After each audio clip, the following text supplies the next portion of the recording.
ಹಿಂದಾಯಿತು ಓರ್ವರ ಕಾಲ, ಗರ್ವರ ಕಾಲ, ಆದರೆ ಇದು ಸರ್ವರ ಕಾಲ.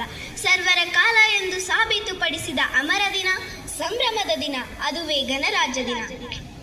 ಪ್ರತಿ ವರ್ಷ ಜನವರಿ 26ರಂದು ನಾವು ಗಣರಾಜ್ಯ ದಿನವನ್ನು ಅತ್ಯಂತ ಗೌರವ ಮತ್ತು ಹೆಮ್ಮೆಯಿಂದ ಆಚರಿಸುತ್ತೇವೆ. ಕಾರಣ 1950 ಜನವರಿ 26ರಂದು ನಮ್ಮ ಭಾರತದ ಸಂವಿಧಾನ ಜಾರಿಗೆ ಬಂದ ದಿನ.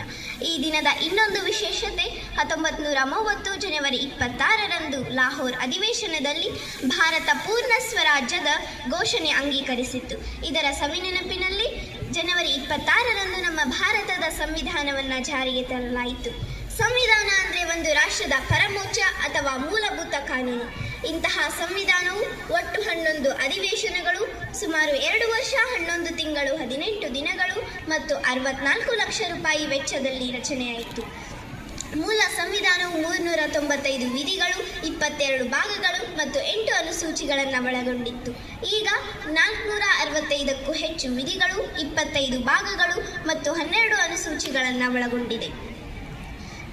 ಈ ದಿನದ ಇನ್ನೊಂದು ವಿಶೇಷತೆ, ಸಾಮ್ರಾಟ ಅಶೋಕ ಸಾರನಾಥದಲ್ಲಿ ನಿರ್ಮಿಸಿದ 4 ಮುಖದ ಸಿಂಹವನ್ನು ನಮ್ಮ ರಾಷ್ಟ್ರ ಲಾಂಛನವಾಗಿ ಸ್ವೀಕರಿಸಿದ ದಿನವೆಂದು. ಈ ಲಾಂಛನದ ಕೆಳಗೆ ಸತ್ಯಮೇವ ಜಯತೆ ಎಂಬ ಧ್ಯೇಯವನ್ನು ಬರೆಯಲಾಗಿದೆ. ಇದನ್ನು ಮಂಡೋಕ ಉಪನಿಷತ್ನಿಂದ ಆಯ್ದುಕೊಳ್ಳಲಾಗಿದೆ.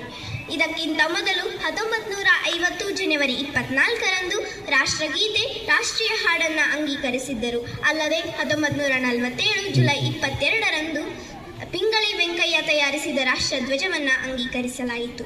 ಈ ದಿನ ವಿದ್ಯಾರ್ಥಿಗಳಾದ ನಮಗೆ ದೇಶದ ಭೂತಕಾಲ, ವರ್ತಮಾನ ಮತ್ತು ಭವಿಷ್ಯದ ಕುರಿತು ಚಿಂತನೆ ಮಾಡುವ ಮಹತ್ವದ ಅವಕಾಶಗಳು ಲಭಿಸಿವೆ.